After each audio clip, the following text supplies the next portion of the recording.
Dios mediante, la próxima semana, al capítulo monográfico de la fe de la Biblia, que es Hebreos capítulo 11.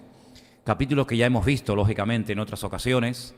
Capítulo que hemos estudiado, personaje por personaje, lo que hicieron, cómo ellos entendieron el plan de Dios para su vida, cosa que es muy importante. Porque saben, hermanos, una de las cosas que quiero compartir con ustedes en esta tarde es que la fe tiene, digamos, múltiples aplicaciones. Vamos a verlo eso en el retiro, fundamentalmente. Pero si ustedes leen, por ejemplo, hoy, antes de dormir, o mañana por la mañana, o en cualquier momento, el capítulo 11 de Hebreos, que es el capítulo, ya digo, de la fe, ustedes van a encontrar ahí muchos personajes. La mayoría hombres, pero también se mencionan algunas mujeres. Por supuesto, el capítulo 11 de Hebreos no habla de todos los personajes de la Biblia que en un momento determinado manifestaron actos, acciones de fe. Es simplemente, por así decirlo, un resumen, ¿no? Personajes muy importantes se mencionan y personajes muy importantes ni siquiera se mencionan, ¿vale?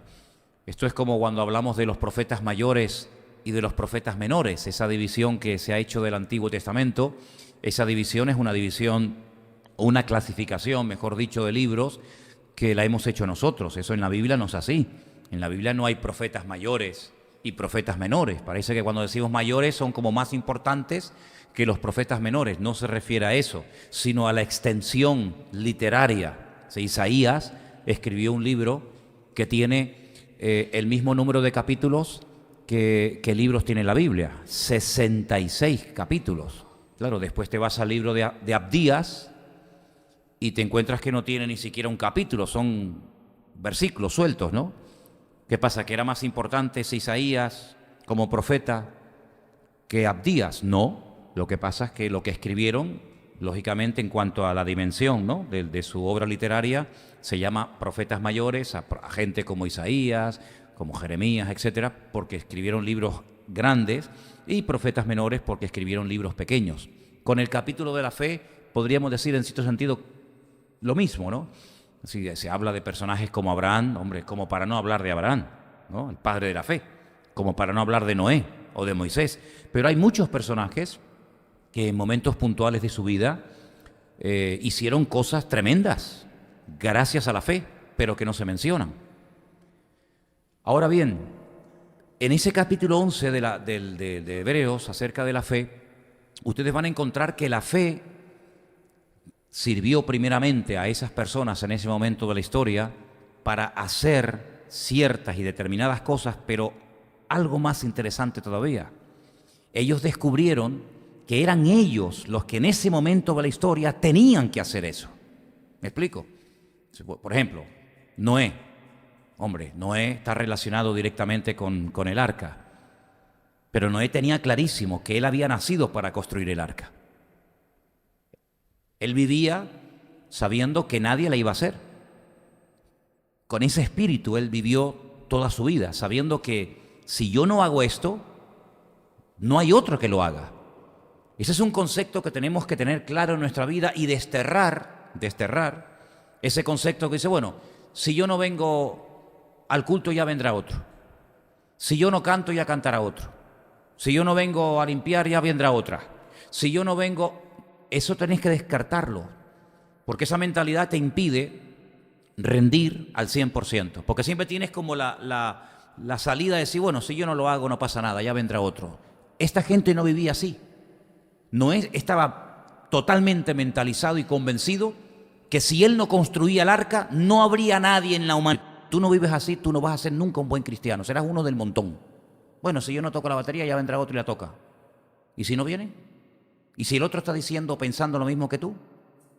Bueno, si yo no vengo el domingo que me tocaba de ujier, ya la hermana o el hermano que hace la lista ya pondrá otro. ¿Y si ese otro tampoco viene? ¿Y si el otro tampoco viene? Una vez le dije a uno que se congregaba aquí, mira, veo que, por ejemplo, cuando llega el momento de la alabanza no participas. Estás ahí como un palo. Ni cantas, ni tocas las palmas, ni nada. ¿Te imaginas que toda la iglesia, que toda la congregación actuara igual que tú? ¿Te imaginas? Claro, cuando hay un grupo de personas, que vamos a decir que la mayoría están tocando las palmas en una canción en la que hay que tocar las palmas. para estar juntos en armonía, ¿no? No solamente juntos, sino en armonía, ¿no? Y uno no la toca, pues pasa desapercibido. Pero te imaginas que el 80% de la congregación dijera, pues no voy a tocar las palmas. Se notaría mucho más, ¿sí o no? Pues esa es la mentalidad con la que tú, a estas alturas, tú tienes que vivir. Si yo no vengo de Ujier, si yo no vengo a tocar, si yo no vengo a participar, si yo no vengo a la oración, si yo no vengo a esto, si yo no vengo a aquello, entonces tú tienes que vivir así. Yo vivo así. Yo no puedo decir, bueno, hoy es jueves, a ver, me he enterado que hay un partido de fútbol o que hay una película que estrenan hoy. Bah, total. ¿Te imaginas que yo dijera, pues el jueves no voy? ¿Y quién hace el culto? ¿Quién predica? Entonces yo no me puedo permitir ese lujo. Y eso es lo que a mí me ha ayudado en estos últimos 35 años de mi vida, que parece mentira, ya han pasado 35 años desde que estoy sirviendo al Señor. Es lo que a mí me ha ayudado a tomarme en serio mi ministerio, mis responsabilidades, sabiendo que si yo no lo hago, el día que me tocaba a mí, vamos, cuando salgo de viaje siempre hay, gracias al Señor, hermanos que cubren, ¿no? Pero el día que me toca a mí, si yo no voy, nadie lo podrá hacer. Hombre, se recurrirá, oye, mira, hermano, haz esto, haz aquello, pero no trabajamos improvisando, no trabajamos así. Dios no improvisa. El Dios de la Biblia, nuestro Dios, no improvisa. Él tiene un proyecto, Él tiene un plan, ¿verdad? Y a lo largo de los tiempos, desde el Génesis hasta hoy en día, vemos que el plan de Dios se va desarrollando progresivamente. Hay momentos que usa Noé, hay momentos que usa un faraón, hay momentos que usa a un rey pagano como Nabucodonosor, hay momentos que usa a un David, a un Pablo, a Pedro, a Santiago, a Jeremías, y vemos que Dios va paso a paso desarrollando su propósito. Va revelando y va cumpliendo, va revelando y va cumpliendo. Y gracias a Dios de que una de las características que la Biblia no menciona directamente, pero vamos, que está clarísimo, que nuestro Dios es un Dios. Yo nunca he dicho esta frase, yo creo que es la primera vez en mi vida que voy a decir esto. Pero yo veo que mi Dios es un Dios responsable. ¿Usted está de acuerdo conmigo? Yo veo que Dios es un Dios serio. Un Dios que dice, yo tengo ganas de sacar a mi pueblo de Egipto y no voy a parar hasta que lo saque. Yo tengo ganas de llevar a mi pueblo y entregarles un país para ellos como un regalo. Fíjate tú, menudo regalo, ¿no? Que el Señor le regale un país a una gente y Dios no paró hasta llevar a su pueblo a ese país y decirle, ahí la tienen, ahora siémbrenla, coséchenla, trabajen, pero este es el regalo que yo quería. Y yo veo que Dios estaba empeñado en salvar al hombre y no paró hasta salvarlo, aunque le costara la vida de su propio hijo. Y aunque tuviera que pagar el sacrificio más grande del mundo, pero Dios cuando se empeña en una cosa, yo veo que Dios es un Dios serio, un Dios responsable. Y esa característica de nuestro Dios, yo la veo en esta lista. Noé no paró, Noé no dijo, oye, que ya llevo 80 años tú, 80 años. Solamente tengo la ayuda de mis hijos, gracias a Dios, y sus mujeres y tal. Pero es que aquí no viene a colaborar nadie, ni un vecino, ni un amigo.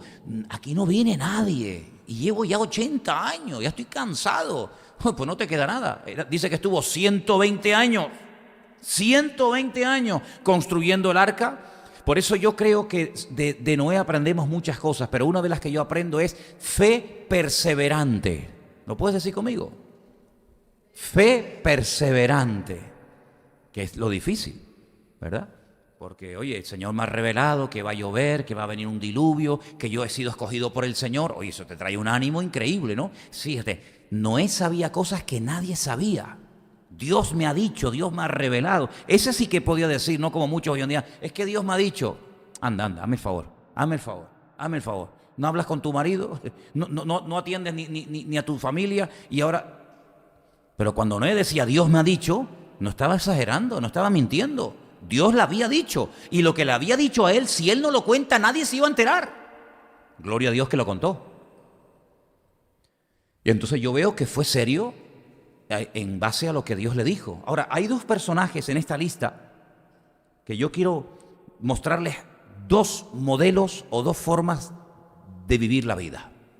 Uno es Noé, el otro es Abraham. Vamos a ir a Hebreos capítulo 11, por favor. Hebreos capítulo 11, quiero leerles del versículo 7 al 10. Hebreos, repito, capítulo 11, del versículo 7 al versículo 10. Por la fe Noé, cuando fue advertido por Dios acerca de cosas que aún no se veían, con temor preparó el arca en la que su casa se salvase. Y por esa fe condenó al mundo y fue hecho heredero de la justicia que viene por la fe. Aquí no habla de ley, ni habla de Torá, ni habla de mandamientos, sino una justicia que viene por medio de la fe. Perfecto. Sin embargo, el otro personaje, el del versículo 8, que es Abraham, dice, siendo llamado, obedeció para salir al lugar que había de recibir como herencia y salió sin saber a dónde iba. Por la fe habitó como extranjero en la tierra prometida, como en tierra ajena, morando en tiendas con Isaac y Jacob, coherederos de la misma promesa, porque esperaba la ciudad que tiene fundamentos, cuyo arquitecto y constructor es Dios. Entonces fíjense qué formas, qué modelos más diferentes de vivir. A uno el Señor le habla, dice que lo advirtió, no lo amenazó, lo advirtió. Mira, va a pasar esto, esto, esto y esto. La maldad es tremenda. Después leeremos para que veáis cómo se vivía en aquellos tiempos. Que dicho sea de paso, los tiempos en los que vamos a vivir nosotros van a ser muy parecidos, si no peores, que en los días, en la generación de Noé, el de la Biblia. El Señor Jesucristo dijo en Mateo 24 que los últimos tiempos serían como los tiempos de Noé. Interesante, ¿no? Me decía Luis hace un instante antes de comenzar el culto que fíjate tú en Canadá, un país con un nivel de vida espectacular. Dice que acaban de aprobar el que los seres humanos se puedan casar ya oficialmente con animales. En Canadá. Ahora tú imagínate, mira que te vengo a presentar a mi novio y te trae un pollo.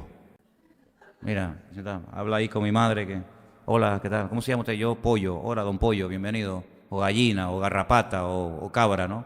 En Canadá, un país con un nivel, vamos, que ni los Estados Unidos. Fíjense lo que les digo.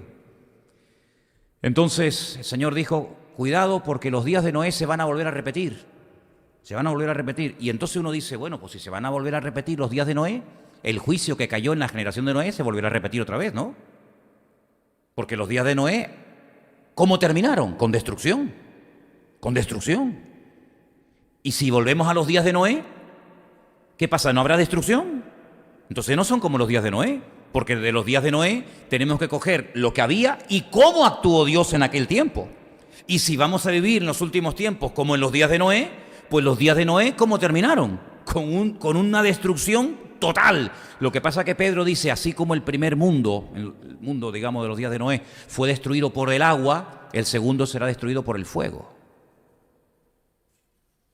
Y estamos ya comenzando a ver pequeñas demostraciones, pequeñas pinceladas de cómo en una hora o en un día puede desaparecer, pues por ejemplo, 15.000 hectáreas de monte así, de un plumazo. Pues la Biblia dice que habrá tanto fuego en las naciones en los últimos tiempos. Estamos viendo los fuegos que ha habido en Galicia, estamos viendo los fuegos que ha habido y probablemente sigan a esta hora en todo el estado de California. Alucinante, ¿no? Ciudades enteras arrasadas, que parece que pasó por allí la marabunta, ¿no? Una bomba atómica. Pues el apóstol Pedro dice que habrá tanto fuego en las naciones de la tierra que muchos elementos serán derretidos. Y para derretir una piedra, un elemento, pues hará falta probablemente más de 1.500, 2.000 grados de temperatura. Y eso dice la Biblia, que el mundo va a ser removido y destruido por el fuego. Dice, sabiendo lo que viene, pues vivir en santa y piadosa manera de vivir, dice la Biblia, ¿no? Entonces después vamos a leer eso, ¿no? Pero fijaros que Dios le habló a Noé, claro, no tenía que interpretar ni pedir interpretación, sino él sabía perfectamente el plan de Dios y él se adapta al plan de Dios. Es decir, él no discute con Dios, dice, bueno, pero no sé, me podía haber tocado a mí la época de la construcción del templo, ¿no? O me podía haber tocado a mí, no sé, cualquier otra señal. Sin embargo, Noé entiende que él ha nacido en un tiempo en el que él va a jugar un papel fundamental. ¿Tú tienes interiorizada esa verdad? ¿Que tú naciste cuando tenías que nacer? ¿Para algo? Noé lo tuvo clarísimo, porque dice que con ese mensaje se preparó, pero su preparación personal sirvió para salvar a toda la humanidad e indirectamente a nosotros que estamos aquí en esta tarde. Porque si no hubiera sido por la obediencia y por la fe, lo que dije antes, la fe perseverante de Noé, ni tú ni yo estaríamos esta noche aquí. Incluso los animales, muchos de los animales que existen hoy en día, viven y existen gracias a aquel hombre obediente que tuvo una fe perseverante y que se preparó durante 120 años porque le creyó a Dios, se adaptó al tiempo y comenzó a invertir todo su dinero, todo su tiempo, involucró a toda su familia, porque hemos leído esta tarde algo muy interesante. Versículo 7 dice, preparó el arca para que su casa se salvase. Sí, la prioridad de Noé ante semejante advertencia era que primeramente se salvara su casa. Después todos los que quisieran, pero primero que se salve su casa. Porque la Biblia dice, a través de la pluma de Pablo dice que si alguno no provee, si alguno no cuida de los suyos, ha negado la fe y es peor que un incrédulo.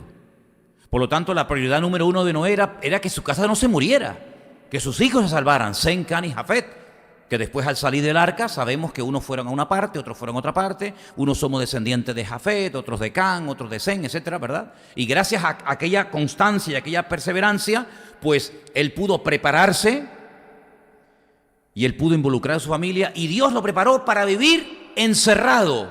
Fíjate qué curioso esto, ¿eh? Dios lo preparó, todo aquello del arca, de los animales, las comidas, etcétera, etcétera. ¿Para qué era? Para enseñarlo a vivir encerrado más de 1 año y pico que estuvo dentro del arca, porque no solamente estuvo en el arca cuando llovió, sino que estuvo en el arca después de que había dejado de llover. Y en varias ocasiones se dio cuenta de que el agua todavía estaba afuera, por lo tanto abrir la puerta del arca era haber perdido el tiempo, porque saldría antes de tiempo. Y entonces él tuvo que aprender a vivir encerrado durante más de 1 año y medio dentro de aquel barco donde las dimensiones eran muy, bueno, por muy grande que fuera el arca, pues oye, 1 año y medio metido dentro de un barco, amigo, ¿qué tenía? 300 metros de largo, eso es lo que tenía de largo, y un poco de ancho y un poco de alto. Pues el Señor lo preparó para vivir encerrado, sin amigos, sin vecinos, sin tener contacto con nadie, porque todos habían muerto. Y el Señor lo preparó para vivir así, encerrado en un barco que no había mucha actividad. Bueno, había actividad en el sentido de que había que cuidar a los animales y tal, pero una vida como muy rutinaria, siempre cuidando de los demás, porque la vida de Noé siempre fue cuidar de los animales o cuidar de sus hijos, pero esa fue la vida de Noé. No fue una vida de decir, oye, pues me voy a ir de vacaciones, voy a disfrutar de la creación del Señor. No era la vida de Adán y Eva que estaban allí, ala, desnudo, venga, viva la pepa, en el jardín del Edén, sino era una vida muy sacrificada, una vida muy sacrificada. Pero él entendió que él había nacido para vivir así. Y no entró en depresión, no se desanimó, sino que él dijo, bueno, si Dios ha permitido que yo naciera para esto, y para hacer algo hoy que va a salvar a la humanidad el día de mañana, pues gloria a Dios. Y fíjate cómo está en la lista de Hebreos capítulo 11, ¿no? Un hombre obediente, un hombre con una fe perseverante, un hombre que se preparó para vivir encerrado mucho tiempo y no salió hasta que Dios le dijo, ahora puedes salir. Sin embargo, el otro personaje, Abraham, era todo lo contrario. Dios le enseñó para que saliera, no para que se encerrara y viviera aislado del mundo, sino para que tuviera una carpa abierta, por así decirlo, porque por la carpa y por la casa de Abraham pasaba todo el mundo. Abraham fue conocido por ser el hombre más hospitalario del mundo conocido. Toda esta hospitalidad del mundo árabe, que es legendaria, ¿de dónde la aprendieron? De su padre, de Abraham. Abraham era un hombre que le daba de comer a gente que no conocía de nada. Pues decía, bueno, buenas tardes, ¿qué tal de paseo? Bueno, adiós, hasta luego. No, sino que él, lean cuando venían visitantes, él involucraba a Sara, él iba corriendo, ordeñaba los animales, le ponía comida. Era una hospitalidad fuera de lo normal, que es una hospitalidad que ha quedado hasta el día de hoy en esas culturas. Y es un hombre que vivía al aire libre, en contacto con cientos de personas que caminaban, que iban, ¿verdad?, en aquellas caravanas que atravesaban el desierto. Era una carpa abierta. Noé vivió encerrado, un mundo muy reducido. Abraham, sal de tu tierra, sal de tu parentela a la tierra que yo te mostraré. Vamos a ir al libro de Génesis para que podáis ver cómo la palabra describe a uno y describe a otro. Vamos a ir a Génesis, por favor. Capítulo 6, Génesis, primer libro de la Biblia, el versículo 6. Presten atención a estas palabras, porque son las palabras literales que oyó de la boca de Dios Noé. Génesis capítulo 6, versículo 9. Estas son las generaciones de Noé. Noé, varón justo, perfecto en sus generaciones. Fíjate, perfecto, completo en sus generaciones. Cuando la generación de Noé fue la peor de todas, fue la que le tocó a él. Sin embargo, él dice que era justo, perfecto en sus caminos, y dice algo muy bonito: y con Dios caminó Noé. Se repite la misma frase que cuando la Biblia habla de aquel que caminó con Dios y se fue con Dios, que era Enoc. Con Dios caminó y con Dios se fue. Pues este también caminó con Dios. Es decir, esta expresión de caminó con Dios se refería a que Dios era lo principal en su vida. Todo giraba en torno a Dios. Antes de la construcción del arca, no es que se hizo un hombre espiritual a raíz del mensaje que recibe y entonces, no, es que ya dice que caminaba con Dios, era un hombre justo, un hombre que marcó una diferencia en su generación que era terrible. Un hombre que vemos que antes del diluvio ya tenía a sus hijos adorando al Señor.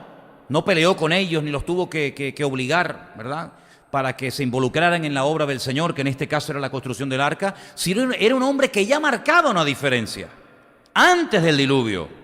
Y entonces dice que engendró hijos, Sem, Cam, Jafet. Es decir, él tenía hijos, era un hombre casado en plena generación perversa y maligna, como era la generación prediluviana. Es decir, antes del diluvio, sus hijos y él y su familia ya marcaban una diferencia. Así que no me vengan a mí con el cuento de decir, no, es que el ambiente está tan malo y hay tanto pecado y hay tanta maldad que es imposible vivir una vida recta delante de Dios. Eso lo dices tú, pero no lo enseña la palabra. Los hijos de Noé no eran unos pervertidos. Fíjate solamente un pequeño...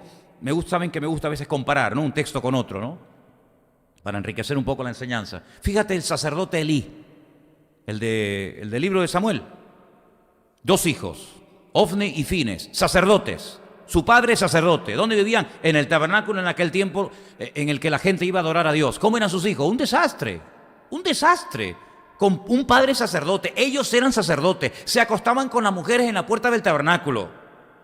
Abusadores, descarados, sin ningún temor de Dios. Noé, que no es sacerdote, es un hombre que marca una diferencia en la peor generación que ha vivido sobre la faz de la tierra. Porque la peor generación que ha vivido sobre la faz de la tierra fue la de Noé, esa, y la nuestra, la última. En medio ha habido otras, pero la peor, fíjate lo peor que fue, que Dios la tuvo que destruir. No destruyó la generación en la época de Lot, que también había maldad. Destruyó ciudades, pero no el mundo. La generación de los tiempos de Abraham, que si había pecado, ¿cómo no va a haber pecado? Y la generación de Jeremías, madre mía. Y la generación de Moisés. Sin embargo, la de Noé sí la tuvo que destruir, porque ya dijo, Dios, basta. Y sin embargo, él, antes del diluvio, antes de que Dios le hablara, porque de momento, en el versículo 9 y 10, y más adelante vemos que de momento Dios no le ha dicho nada.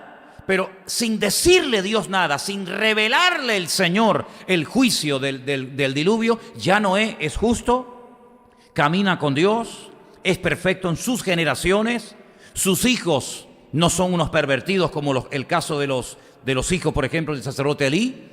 Entonces vemos que este hombre llevaba una vida recta a pesar de que vivía en el peor ambiente que jamás un ser humano podía haber vivido.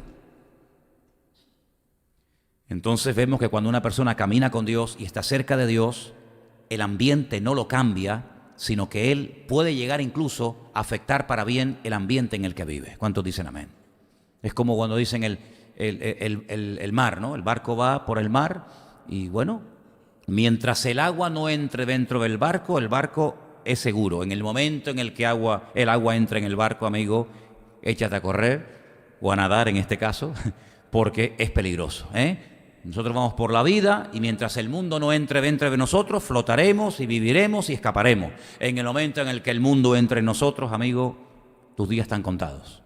Así que ya marcaba una diferencia y quiero dejarlo claro antes del diluvio. Entonces dice en el versículo 11, y se corrompió la tierra delante de Dios. Y estaba la tierra llena de violencia.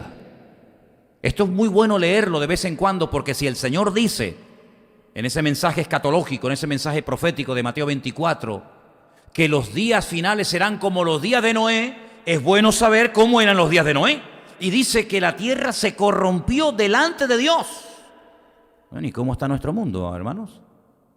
¿Y cómo están las naciones en las que vivimos? ¿Y cómo está la tierra llena de violencia? Violencia por todas partes. Ya van 41 mujeres asesinadas este año por mano de sus maridos y todavía no ha terminado el año. ¿Qué te parece? Violencia, agresividad por todas partes. Y Dios miró la tierra y he aquí que estaba corrompida.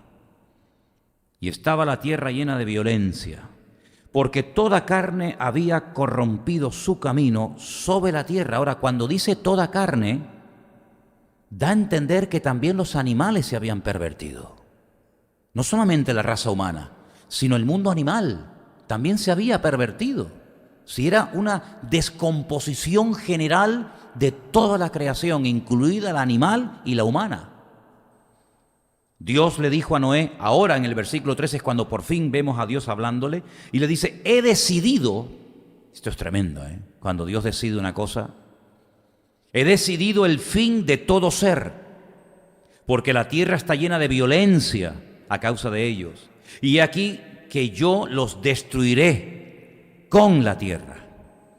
Hazte un arca de madera de gofer, harás aposentos en el arca y la calafatearás con brea por dentro y por fuera. Y de esta manera la harás, 300 codos de longitud del arca, 50 codos de ancho, 30 codos de altura. Parece un ingeniero naval, porque estas son las medidas perfectas para un tipo de barco tan grande como este, ¿no? Una ventana harás al arca y la acabarás a un codo de elevación por la parte de arriba. Pondrás la puerta del arca a un lado y le harás piso bajo, segundo y tercero. Qué bonito, ¿no? Y he aquí que yo traigo un diluvio de agua sobre la tierra para destruir toda carne en que haya espíritu de vida debajo del cielo. Sí, todo. Todo lo que hay en la tierra morirá. Mas estableceré mi pacto contigo y entrarás en el arca tú, tus hijos, tu mujer y las mujeres de tus hijos contigo. Y de todo lo que vive, de toda carne, 2 de cada especie meterás en el arca para que tengan vida contigo. Macho y hembra serán. De las aves según su especie, de las bestias según su especie, de todo reptil de la tierra según su especie, 2 de cada especie entrarán contigo para que tengan vida. Toma contigo de todo alimento que se come y almacénalo, y servirá de sustento para ti y para ellos, para los animales y tu familia. Y versículo 22 dice algo precioso. Y lo hizo así Noé conforme a todo lo que Dios le mandó. ¿Cuántos dicen amén? ¿Estamos haciendo nosotros todo lo que Dios nos ha mandado que hagamos? Porque a veces nuestra vida es una vida de porciones, ¿no? ¿Estás orando? Sí. ¿Y leyendo la Biblia? No. ¿Estás leyendo la Biblia? Sí, un montón. ¿Y orando? No. Sin embargo, dice la Biblia que Noé en todo lo que el Señor le mandó, cumplió. No era a medias, destacaba en un área, pero luego era un desastre en otra. No, Noé dice que era Perfecto. ¿Perfecto qué es en hebreo? Completo. Tamid, completo. No le faltaba nada. En todo lo que Dios le mandaba, cumplía. Así deberíamos también ser nosotros, ¿sí o no? No destacar en un área y luego después ser pésima en otras, ¿verdad? Sino ser completo, ser equilibrado. Esa era la vida de Noé. Un hombre que ya, como digo, marcaba una diferencia antes, y todo esto que Dios le habla y le advierte y prepara alimentos para ti, para los animales y para tu familia, todo lo hizo para enseñarle a vivir en poquitos metros cuadrados, y ahí se va a pegar un tiempo de su vida encerrado en un barco sin poder ir a ninguna parte. No hay fines de semana, no hay vacaciones, no hay caprichos, no hay sueños. No, tu vida es esta, punto. En ningún momento veo a Noé frustrado diciendo qué asco de vida, ¿no? Qué vida más aburrida. Me levanto por la mañana, me acuesto por la tarde, por la noche, y todos los días lo mismo, y un día y otro día y otro día y otro día. No veo a nadie que le haya dicho nunca las gracias a Noé. Nunca nadie le dijo nada, al contrario, probablemente se reirían de él. Dice que fue pregonero de justicia, dice también el Nuevo Testamento. Nadie le hizo caso, nadie le creyó. La gente a lo mejor lo insultaría, ya le damos rienda suelta a la imaginación, ¿no? Se reirían de él, se burlarían de él, pero él tenía una fe perseverante, un hombre que aguantó y ahí se salvó, y gracias a él salvó la vida de toda la raza humana. ¿Cómo un acto que podamos hacer hoy puede salvar la vida de alguien mañana? Es que es tremendo, hermanos. ¿Cuántos casos hay en la historia? Tengo muchas anécdotas para contar. Personas que hoy le salvaban la vida a un niño, y ese niño el día de mañana le salvaría a lo mejor la vida a miles de otras personas. ¿Qué hubiera ocurrido si esa persona, verdad? Como la historia de Fleming, el inventor de la penicilina. Lo salvaron de niño de las aguas que se estaban ahogando. Y ese hombre el día de mañana inventó la penicilina. Y gracias a eso que inventó, pues las infecciones, que moría muchísima gente, más que por la herida, por la infección recibida, pues gracias a su descubrimiento, miles, millones de personas salvaron la vida. Pero es que ahí lo salvaron de niño cuando estaba ahogando en un río. ¿Qué te parece? Por lo tanto, lo que tú hagas hoy, bien hecho, con ganas, con pasión para el Señor, con orden, con todo tu corazón, puede bendecir a otras personas el día de mañana. Por lo tanto, tómate en serio y decir, bueno, capaz que yo nací para esto. Y métete en la cabeza de que a lo mejor si tú no lo haces, nadie lo hará.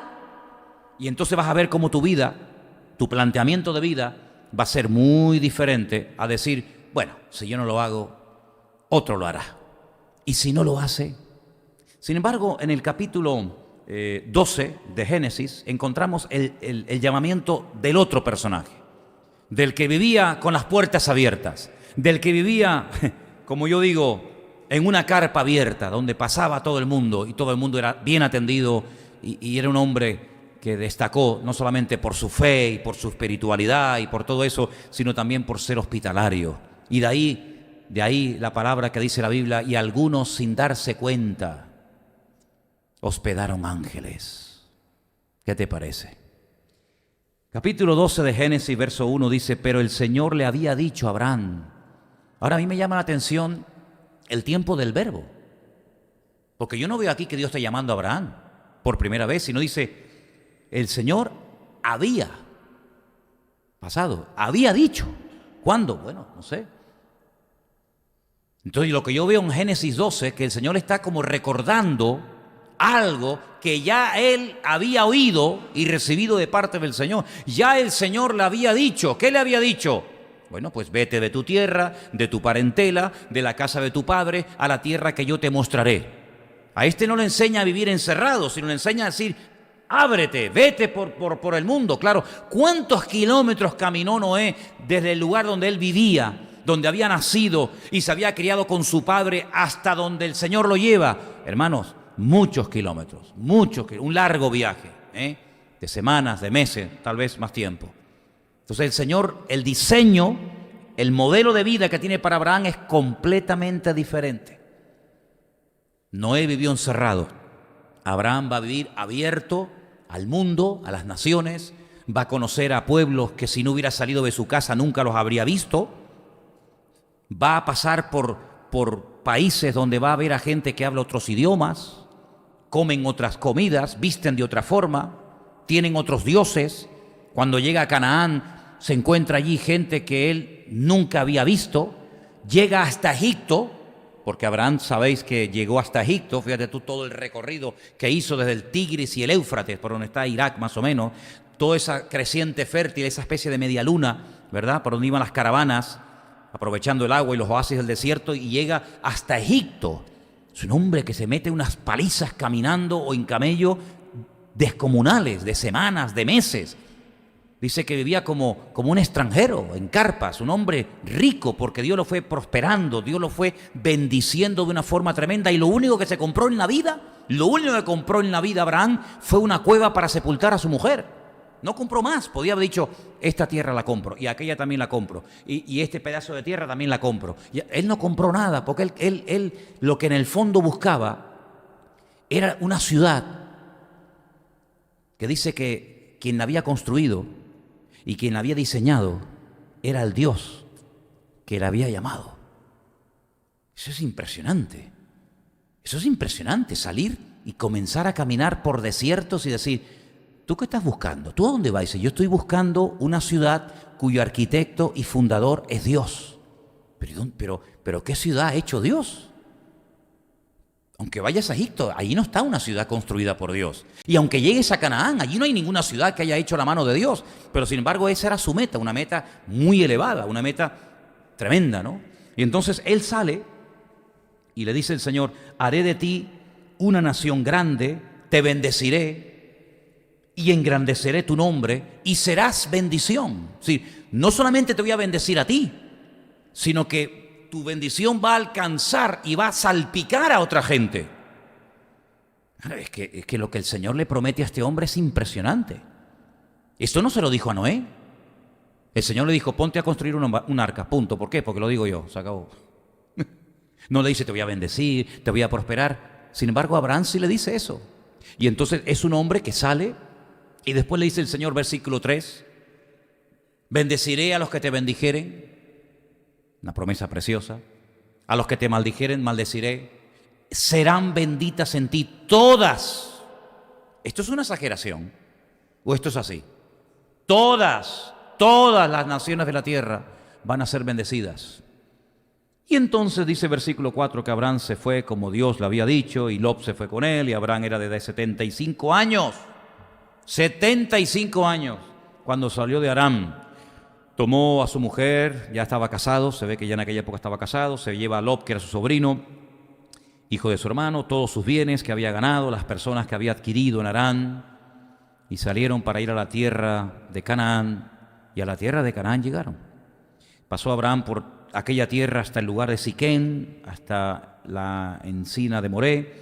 El cananeo estaba allí, se le apareció el Señor a Abraham, le dijo, a tu descendencia daré esta tierra, allí edifica un altar. Luego se fue a un monte en Betel, allí planta la tienda, y vemos que el Señor lo fue guiando día a día, paso a paso, pero cuidado, y unas pruebas impresionantes, unas pruebas tremendas. Primero porque no puedo tener hijos, luego cuando tengo uno Dios me dice que lo eche. Después tengo otro y ahora me dice que lo mate. Es que es increíble. A uno lo tengo que expulsar, a otro lo tengo que matar. Pues para eso me hubiera quedado en mi tierra. Nunca vemos a Abraham protestando, quejándose, sino que él sabía perfectamente que Dios tenía un modelo, ¿verdad?, diferente al de Noé, un diseño de vida que él tenía que aceptar. Claro, una de las cosas que a mí me sorprende de muchos creyentes, sobre todo a veces de gente joven, es que tienen sus propios planes.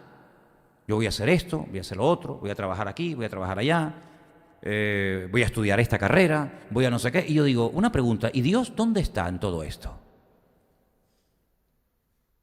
¿Dónde está Dios en tus planes, en tus proyectos?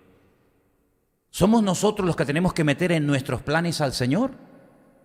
¿O a lo mejor somos nosotros los que tenemos que meternos en los planes de Dios? ¿Cómo lo veis? ¿Cómo lo veis este tema? ¿Puedo yo tener unos planes personales y decirle, Dios, mira, esto es lo que yo quiero hacer con mi vida, y voy a hacer esto, y voy a hacer aquello, y voy a comprar, y voy a vender, y voy a casarme con esta, y si no me gusta la dejo, y me caso con el otro, y mañana vivo en Tenerife, mañana me voy a Estados Unidos, y mañana me voy a Panamá, y pasado me voy a Dubái, que hay mucho trabajo, que me han dicho que hay mucho trabajo y cobra mucho la gente, o mira, ahora que ha venido el pastor de Béslega, que dice que hay mucho trabajo, me voy a Bélgica, y cuando ahorro dinero, pues me compro una casita en Ecuador, otra en Chile y otra en Japón. Y me tienes que bendecir. Me tienes que bendecir, porque tú sabes que yo voy a la iglesia, soy cristiano, doy el diezmo, doy la ofrenda.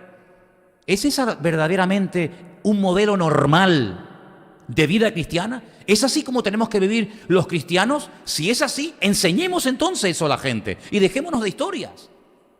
Tengamos nuestros planes, los podemos poner por escrito, se los podemos decir, mira Señor, esto es lo que tengo aquí. ¿Es esa la forma como tenemos que vivir? ¿O puede ser que nos estemos equivocando en nuestra forma de concebir la vida? Permítame, yo creo que esa no es una forma correcta de planificar una vida donde digo que Dios es mi Señor y mi Dios. Porque por ahí hay unos versículos en Santiago que ustedes los conocen que dicen, no deberíamos más bien decir, es decir, no deberíamos más bien cambiar el vocabulario y decir, si Dios quiere, haremos esto y haremos aquello. Y no que ahora voy aquí, ahora voy allá, ahora compro, ahora vendo, ahora me quedo, ahora estudio. No, ya no estudio, ahora voy a trabajar. No, ya no quiero trabajar, ahora quiero estudiar. No, ahora quiero casarme, no, ya no me quiero casar. No, ahora con Blanca, ahora con Pedro, ahora con Juanita. Entonces vemos como que Dios tiene que estar siempre pendiente del niño, de la niña, ahora quiere ser médico, ahora quiere ser bombero, ahora mañana quiere ser futbolista, sabe Dios qué, ¿no? Entonces yo no veo a ningún personaje de la Biblia, y mira que la vida de esta gente es muy bonita contarla, y es muy linda predicarla, pero oye, ¿a ti te gustaría estar en la piel de Noé? ¿A ti te hubiera gustado nacer y ser Noé? Dime la verdad.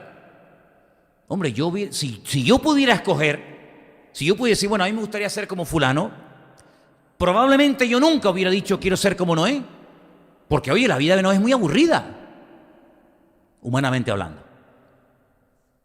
La vida de Noé, como te acabo de decir, es una vida que, oye, que venga a trabajar y venga a trabajar y venga a trabajar y venga a trabajar, y además, cuidado, no como hobby. No, es que a mí me encanta construir, a mí me encanta hacer barco. No, es que si no lo hago es que me muero. Encima, con la urgencia de tengo que terminar esto porque Dios no le dijo cuándo iba a llover. Claro, tú y yo lo sabemos, porque leemos.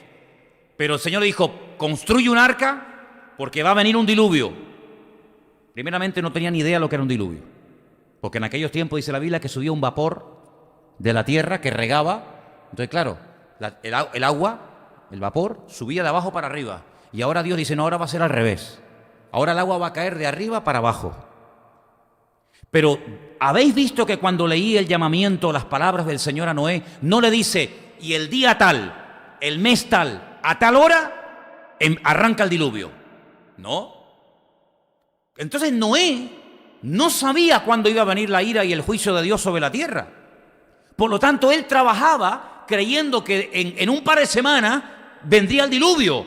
¡Qué misericordia de Dios que hasta que no terminó el arca, Dios no mandó el diluvio! ¿Te imaginas que lo hubiera mandado al 5.º año? ¿Se ahogan todos? Pero el Señor es tan bueno, tan paciente, tan misericordioso, que tuvo paciencia en ver cómo Noé se esforzaba, trabajaba un día y otro día. Hermano, el barco no lo hizo de hierro, soldado, ¿no? Un soldador, soplete, va soldando planchas, le vas dando forma. No, lo hizo de madera. Bueno, y esa madera habrá que cortarla, ¿no? Pues el Señor le hizo así, toma, abrió una bolsa del cielo y dijo, toma, como el Lego, pon el rojo aquí y el otro. Tuvo que ir al monte, tuvo que cortar la madera, pero había sierras eléctricas, ¿no? Esa así, arranca y cortas, no, a mano. Oye, yo me imagino las manos, cuando yo vaya al cielo,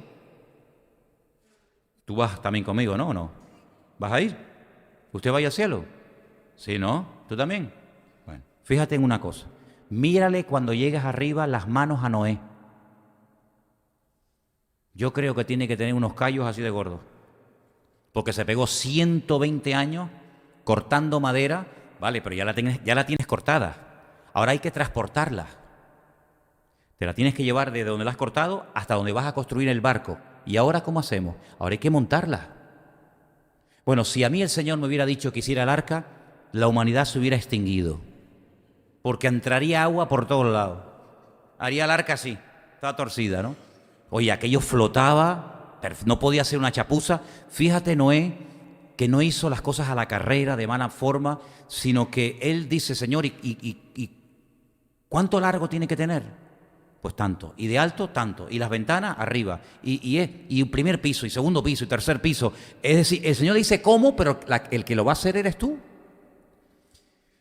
Y el Señor, evidentemente, le tuvo que dar sabiduría a este hombre para poder construir aquel inmenso barco tremendo para poder salvar a la raza humana. Y él entendió que esa era su vida. No había otra cosa en la vida. Ay, con lo que me gusta a mí tener mis gallinitas y mis pollitos y unos conejitos, y hacer un asadito los fines de semana.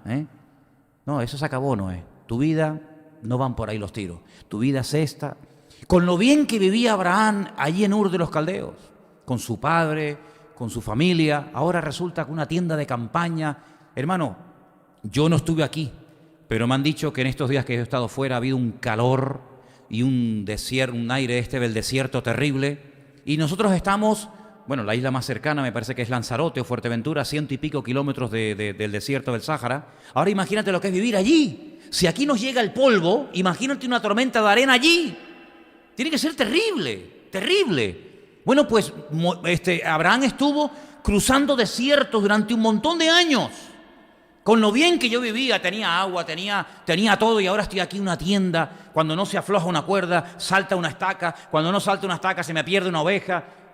Sin embargo, él nunca protestó porque él entendió que para eso el Señor lo había llamado y él tenía un propósito y él terminaría bendiciendo a todas las naciones de la tierra. Y como él sabía que la tierra no era de él, por eso no la compraba. Porque si él se hubiera sentido dueño de aquel país, de aquella tierra, él lo hubiera comprado. Él la hubiera peleado. Pero solamente vemos en su vida que Abraham compra una cueva, la cueva de Macpela, la cueva de las parejas, para poder sepultar a su esposa, y no compra nada más. No compra nada más. Porque él sabe que el dueño de la tierra no es él. El dueño de la tierra es el Señor. Y dice que vivió como extranjero, como peregrino, toda la vida, de un lado para otro, porque esperaba las promesas en Dios. Luego vemos que los dos tuvieron una fe perseverante. Los dos supieron algo muy bonito, ¿no? Ahora que he estado yo en este congreso de la familia en Bélgica, el viernes me pidieron que hablara de la familia, el sábado me pidieron que hablara de la familia, y entonces yo digo, por algo será que me piden tanto hablar de la familia, de los matrimonios, de los hijos, las crisis que están sufriendo las familias de los cristianos, ni se imaginan, ni se imaginan. Hijos rebeldes, matrimonios que ya no sienten nada el uno por el otro, hijos que no quieren congregarse en la iglesia, el padre que pasa de todo y no tiene no es nada en la casa, es nada. Un señor que entra y sale, y a veces los hijos dicen, mamá, ¿y este quién es?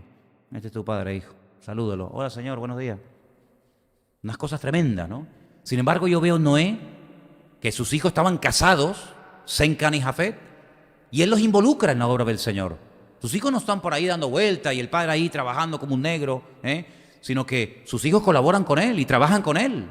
Y veo también a Abraham, que cuando le dice a su hijo de 40 años, me preguntaban esto los hermanos en Bélgica, oye, ¿sabes qué? Hemos visto, ¿no? Que claro, en las escuelas dominicales a veces hay un cuadrito, un dibujito, donde se ve a un niñito pequeñito de la mano del padre, que el padre lo lleva al altar y el niñito ahí, el pobrecito amarradito, lo pone. Digo, eso es mentira. Dice, no, ya nos hemos dado cuenta. Digo, claro, es que una cosa es lo que nos han contado y otra cosa es la realidad. Isaac tenía 40 años, hermanos. 40 años, su padre era un anciano. Y su padre se levanta una mañana y dice, hijo, vamos a ir a un lugar llamado Moriah. Está a 3 días de camino. 3 días de camino. Claro, el Señor le podía haber dicho, ¿y por qué no le podía haber dicho el Señor, ¿y por qué no lo sacrifico detrás de la carpa donde yo vivo? Porque tengo que caminar 3 días para sacrificar a este. Bueno, él no protesta nunca, es que es algo increíble esta gente. Se va 3 días caminando, el hijo le dice, padre, mira, no era la primera vez que iban a hacer sacrificios, ¿sabes? El hijo sabía.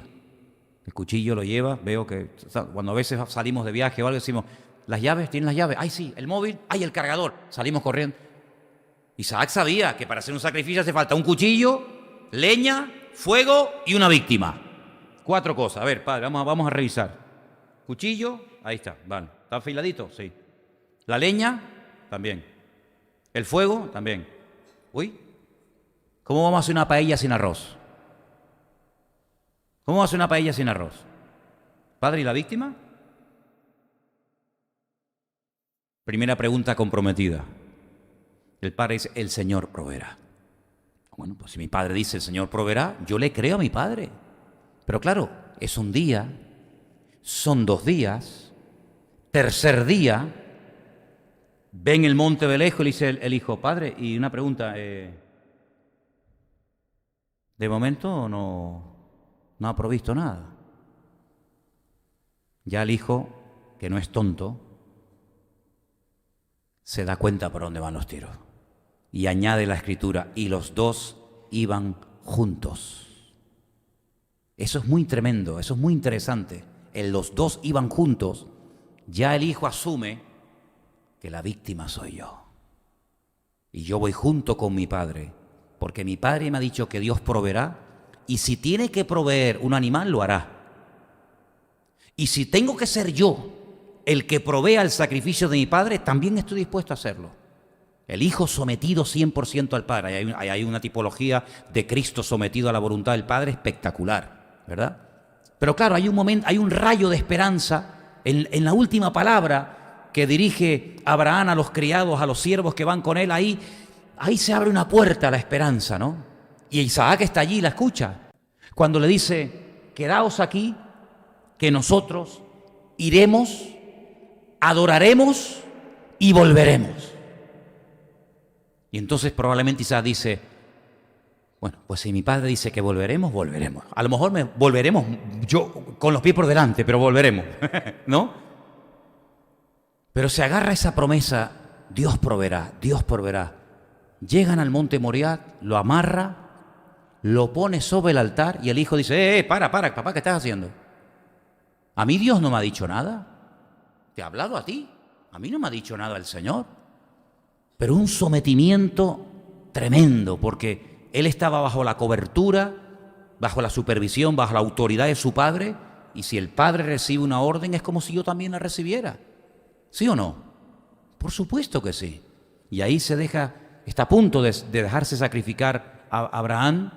Fíjate, las 2 vidas son 2 modelos de vida. Uno viviendo encerrado, otro viviendo abierto, pero los 2 con una fe perseverante, y los 2 aprendieron algo muy interesante, y termino. Es el último punto que tengo aquí anotado. Los 2, Noé y Abraham, aprendieron a esperar. ¿Amén? Noé, bueno, ya terminé el arca, ¿y ahora qué hacemos? Ahora, para adentro. Dios dice que cerró la puerta y tuvo que esperar hasta que comenzara a llover. Tuvo que aprender a estar tranquilo en el tiempo de la prueba, en el tiempo del diluvio. Tuvo que aprender a esperar una vez que acabara el diluvio.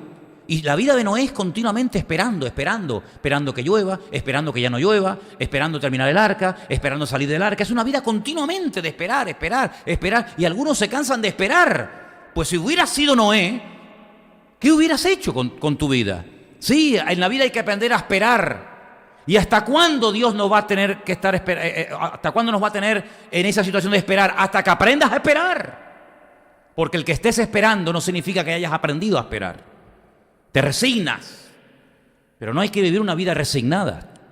Yo creo que en el fondo tanto Noé como Abraham eran personas que tenían un gozo tan grande porque descubrieron lo más importante en la vida de un hombre después de conocer a Dios. ¿Sabe lo que es?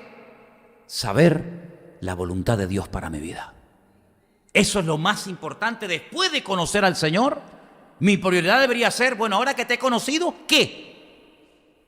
Ahora que te he conocido, ahora que te has revelado a mi vida, ¿ahora qué hago? ¿Se lo dijo Saulo de Tarso o no al Señor? ¿Quién eres? A ver, ¿quién está detrás de todo esto? Yo soy Jesús de Nazaret, a quien tú persigues. Wow, me estoy entrevistando, me está hablando el Mesías. ¿Y qué quieres que haga? Claro, es que Pablo Pablo era muy inteligente y sabía que el Señor no se presenta a cualquiera para decirle, hola, buenos días. Cuando se presentó a Noé, mira cómo tenía una palabra para Noé. Mira cuando se le presenta a Moisés en la zarza. Sí, es una zarza, pero tú olvídate del instrumento. Tú escucha el mensaje. Y fíjate cuando llama a Samuel durante la noche. Samuel, Samuel. No es para decirle, no, era para decirte buenas noches, mi niño, que duerma bien. Jacob, sí. Nada, tranquilo, duerme. No, el Señor cuando se revela una vida, cuando se manifiesta una persona, es para algo. Y todos en esta tarde, creo que los que estamos aquí todos somos convertidos, y en todos y en cada uno de nosotros el Señor se ha derramado, se ha manifestado, nos ha permitido comenzar a conocerle, ¿sí o no? Hombre, a lo mejor no le conocemos tan profundamente y tan íntimamente como a lo mejor le llegó a conocer a Abraham o Moisés o David. Estamos en ese proceso, ¿verdad? Pero cuando el Señor se manifestaba a Noé, a Moisés, a David, a Salomón, a Pablo, a Pedro o a quien fuera, lo hacía por algo. Y si Dios no cambia, si es verdad que Dios no cambia, y además que es verdad, amén hermanos, si Dios no cambia, si se manifestó a ellos para algo, Dios vino a mi vida cuando yo era un jovencito para algo, y yo he entendido que era para esto, para yo predicar su palabra hasta que me muera. Yo lo entendí y ya se acabó, y ahora yo no puedo hacer negocios y yo no puedo ir para acá. No, tú harás aquello para lo cual tus padres se conocieron y tú naciste y tú me conociste y tú harás lo que yo te diga y punto. Y además con gozo. ¿Cuántos dicen amén? No quejándote, sino disfrutando, porque yo sé cuál es la voluntad de Dios para mi vida. Yo la sé, lo tengo clarísimo. Yo sé para lo que nací y sé también para lo que no nací. Y entonces cuando tú entras en este nivel de relación con el Señor, ya se acabó la insatisfacción de decir, no, y si me voy para allá, y si estudio, y si... No, mejor sigo donde estoy. Y es un año y 2 años. Y hermano, les recuerdo que estamos ya a mediados de octubre. Ya nos quedan 2 meses y medio para que se nos vaya el 2017. Yo me imagino que cuando llegue el 31 de diciembre, a las 12:01, y ya, ¡pam!, entre el 2018, tú ya tendrás claro, digo yo, ya tendrás claro, después de tantos años, a lo que el Señor te llamó y a lo que el Señor no te llamó. Porque a veces la gente se preocupa mucho, ¿a qué me ha llamado el Señor? ¿Qué es lo que tengo que hacer? Sí, no, está muy bien. Pero también es muy bueno y muy importante y necesario saber a lo que Dios no me ha llamado. Porque una vez dijo un hombre, mira, me estás pidiendo algo que yo no te lo puedo dar, porque no tengo. Eso es una honestidad y una humildad espectacular. Un hombre que cuenta la Biblia, el único. Yo no veo otro en la Biblia que tuviera ese tiempo, ¿no? No fue siempre así, pero hubo un tiempo en su vida que cuando dice que él se sanaba a la gente simplemente con pasar, él. Ni oraba por la gente. Ni sé si se enteró de muchos que fueron sanados cuando su sombra caía sobre los enfermos. Estoy hablando de Pedro, ¿verdad? Y ese hombre, con esos dones, conocer personalmente a Cristo. Currículum. ¿Ustedes qué currículo tienen? Yo, con la sombra se han sanado enfermos. ¿Qué más? He caminado por encima de las aguas en un mar en tempestad. Mi madre. ¿Este quién es? Y yo una vez con el Señor empecé a partir panes y peces así y me dolían las manos de partir y nunca se gastaban. Mi madre. ¿Y qué más? Y un día fui a pescar, le abrí la boca a un pez y le saqué una moneda de oro y pagué el impuesto. Mi madre, ¿pero este hombre quién es? ¿Y qué más? Y estuve una vez también reunido en una conversación privada con Elías y Moisés en el monte Tabor, en el monte Transfiguración. Oye, ¿tú te imaginas predicadores hoy en día con este currículum? Hoy en día que hay gente que nada, no sabe ni hablar. Y van por la vida que se creen que son, ¿verdad? Pavarotti. ¿Tú te imaginas predicadores hoy en día con este pedazo de currículum? Serían, bueno, estrellas de Hollywood. Pues llega este hombre con este currículum que nadie de nosotros lo tendrá jamás y le dice a una persona, ¿me das unas moneditas? Porque claro, cuando alguien le da dinero a un pobre no le suele dar billete. Hombre, yo no sé ustedes, ¿no? A lo mejor ustedes que están en otro nivel, ¿verdad? Pues vais a un poison. Sí, hombre, ahora mismo, por favor, estaría más. 50, no, espérate, que tengo aquí uno de 200, toma. Generalmente a la gente que pide en la calle se le suelen dar monedas, ¿sí o no? ¿Sí o no? ¿Monedas? Ni monedas tenía. Nada, no tengo nada. No tengo. ¿Y eso en hebreo qué significa? No tengo. Y en griego no significará que no tengo, es no tengo en todos los idiomas, mijo. No tengo ni plata ni oro. Pero no habrá una palabra, un artículo griego que te deje de rollo. Que no tengo. ¡Qué honestidad! Pero entonces si no tenía, es que no estaba siendo prosperado. ¿Estaría en pecado Pedro? Vamos, ¿a quién se le ocurriría? ¿A quién se le ocurriría cuestionar la vida de Pedro? A mí no, ¿eh? Si no tienes, entonces ¿tú qué tipo de cristiano eres? Que no tienes. Pero es que no toda prosperidad viene de parte de Dios. Porque yo dejé para el final lo mejor, el postre. Pero tengo otra cosa. Tengo unos dones y tengo una autoridad que mi Señor me dio que te permite en este momento a ti cambiar de vida. Levántate en el nombre de Jesucristo. Toma tu leche y vete a tu casa. Amigo, ¿tú no cambiarías todo lo que tienes por tener esos dones? ¿Renunciarías a tu casa por tener ese don, pero de verdad? No, yo una vez oré por una señora, se sanó. Ay, ¿qué tenía señora? No, dice que le dolía un poquito la cabeza. Bueno, amén, gloria a Dios. La cabeza, cuando le duele la cabeza tiene que ser terrible. No, mire, yo oré por un muerto y se levantó. No me diga. Sí. ¿Dónde? Fue en el barrio de La Cuesta. Pasaba por allí, vi un funeral. ¿Qué pasó? No, una señora que atropelló un coche y la mató. Ya se la lleva a la ambulancia. Dejen que yo ore por ella. En el nombre de... ¿Tú no cambiarías tu casa, tu coche, tu ropa por tener ese don? Irte al hospital mañana a decir, a ver, enfermo, en el nombre de Jesucristo, levántese y váyase para la casa. Sería una pasada, ¿sí o no? Yo cambiaría todo lo que tengo. Trotsky, toma, llévate a Trotsky. Llévate a Trotsky, el coche, llévate el coche. El reloj, lo que sea. Eso es una cosa increíble. ¿Cuánto podría cobrar un hombre así hoy en día? No hay dinero para pagarle a un hombre así. Claro, ¿cuántos médicos se quedarían sin trabajo? ¿Cuántas funerarias se quedarían sin trabajo? Sería decir, mira, vete porque nos vas a dejar sin trabajo a todos, ¿no? ¿Verdad? Un hombre que económicamente no tenía ni dónde caerse muerto. Pero él dice, pero yo tengo otra cosa que te puede resolver a ti la vida. Y lo sanó en el nombre de Jesús. Luego, en estos días, y esta es la sorpresa que yo quería compartir con ustedes, yo sé que me van a dar un minuto todos, ¿verdad? ¿Quién me da un minuto? A ver, levante la mano. 1, 2, 3, 4. Tengo un montón de minutos entonces. Un montón de minutos. El más rebelde de todos los tiempos. El peor ser humano de todos los tiempos. ¿Quién ha sido o quién será? El peor, el más rebelde, el más desobediente, el más soberbio, el más malo. De todos los seres humanos que han existido, ¿quién será o quién fue, según la Biblia? ¿Quién? Algunos dicen Caín, Judas, Saúl. ¿Quién más dice algo?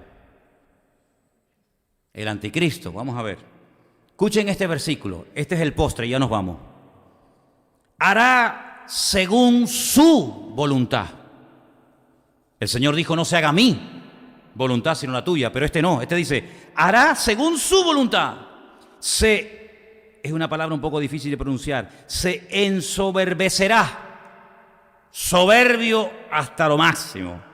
Es decir, hace su voluntad, es un soberbio, se engrandecerá sobre todo Dios, contra el Dios de los dioses. ¿Quién es el Dios de los dioses? Dios verdadero, el nuestro. Contra el Dios de los dioses hablará maravillas. Del Dios de sus padres no hará caso, ni del amor de las mujeres, ni respetará a Dios alguno, sino que sobre todo se engrandecerá. ¿Te gustaría que hablaran de ti con estas características? Soberbio, arrogante, desobediente a los padres, falta de respeto, se mete con Dios, no respeta a nadie. Pero espérate, dejé la última palabra para el final. Es impresionante. Dice, y prosperará. Y prosperará. Daniel 11, 36, 37. Para los que están diciendo, ¿y eso dónde está? Daniel 11, 36, 37. ¿Cómo puede prosperar un rebelde, un soberbio?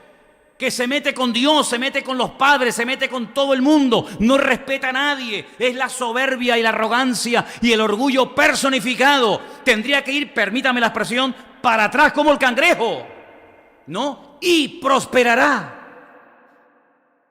Entonces te das cuenta cómo hay un botón de muestra de cómo a veces hay gente que es mundana, que odian a Dios y aparentemente son gente próspera. Y gente que son creyentes, que llevan una vida en orden, en santidad, en obediencia, y tal vez no tienen tanto, no tienen, pero son. Porque en esta vida se valora a la gente por lo que tiene, no por lo que es. Pero en la Biblia, el modelo de la Biblia es el de Noé. Sí, el de Noé. Es el de Abraham, es el de Pedro, es el de Santiago, es el de David. Son personas que tal vez no tenían tanto, pero que sin embargo eran personas de las cuales Dios habla en la Biblia, sobre todo en el capítulo 11 de Hebreos, donde habla de que éste hizo esto y éste hizo otro. ¿Y por qué lo hicieron? Porque eran hombres de fe, y la fe no es tener, la fe es ser. Cuando uno tiene una relación con Dios, uno es como la fe personificada, ¿sabes? Y la manifiestas por todas las áreas de tu vida. Por eso el retiro, vamos a hablar de este concepto para mí tan importante. El concepto de no tener fe, de ser fe, que es muy diferente. Yo tengo fe, yo tengo amor. No, usted tiene que llegar a ser una persona ejemplar en cuanto a todas las características del Señor, porque tenemos que reproducir en nuestra vida y en nuestra conducta lo que nuestro Dios es. Dios es amor, pues usted tiene que ser amor, y usted tiene que ser fe, y usted tiene que ser la personificación. ¿No dice la Biblia que Cristo era varón experimentado en quebrantos? Él no que padeció, sino Él llegó a ser un experto en quebranto. Bueno, pues si le da la vuelta a la tortilla, usted tiene que ser una persona que, bueno, yo amo un poquito, sino llegar a unos niveles de ser, aunque si el Señor no quiere que seamos, entre comillas, materialmente hablando prósperos, no pasa nada. No pasa nada. Al fin y al cabo, las riquezas y los bienes materiales son efímeros, son pasajeros. Pero lo que somos en Cristo es lo que marca la diferencia, como en la vida de Noé. ¿Cuánto dinero tenía Noé? No sé. ¿Era rico o era pobre? No lo sé. Pero dice que era justo. Era temeroso de Dios, caminaba con Dios. Luego, no destaca tanto lo que tenían, sino destaca la Biblia lo que eran. Y a ese nivel yo quiero llegar, de decir, mira, tal vez no tengo una casa maravillosa, no tengo una mansión, no tengo no sé qué, pero quiero llegar a ser y decir, mira, pues este hombre es un hombre de fe. Y este hombre, ¿me entiendes? Eso es lo que yo quiero enseñarles a todos ustedes, que lo más importante no es lo que hagas ni lo que tienes, sino lo que llegues a hacer con ese, lo que llegues a hacer para el Señor, tu existencia misma. Vamos a orar en esta tarde, hermanos. Ahí donde estás, por favor. Y en esta línea vamos a ir al retiro con este optimismo, con esta expectativa de crecer en mi nivel de fe, de llegar a un punto en el que la fe forme parte de mi estilo de vida, de tal manera que sea bendición, de tal manera que sea una persona que transmite la presencia del Señor. Y eso se puede conseguir, porque si otros lo consiguieron, ¿cómo no lo vamos a conseguir también cada uno de nosotros? Te doy gracias, Señor, porque hasta aquí tú nos has ayudado. Hasta aquí hemos visto tu mano. Hemos visto cómo tú eres fiel, cómo tú no cambias. Tú eres un Dios responsable, que lo que prometes lo cumples. Haznos a nosotros también así, Señor. Responsables, consecuentes, con fe perseverante, con esa constancia, esa firmeza que a ti te caracteriza y a todos los que te han seguido y conocido, como Noé, como Abraham y tantos otros, Señor. Ayúdanos, Señor, a interiorizar estas verdades y a darnos cuenta, Señor, de que hay muchas formas de vida, pero al fin y al cabo tenemos que descubrir cuál es la forma, cuál es el modelo de vida que tú tienes para cada uno de nosotros. Ellos supieron lo que tenían que hacer. Enséñanos también a nosotros qué es lo que nos corresponde hacer en estos tiempos difíciles y finales, Señor. Te lo pedimos en el nombre de tu amado Hijo Jesús. Amén y amén. Bendito sea Dios. Nos ponemos de pie, queridos hermanos, por favor. Vamos a levantar la ofrenda. Despedimos aquí la...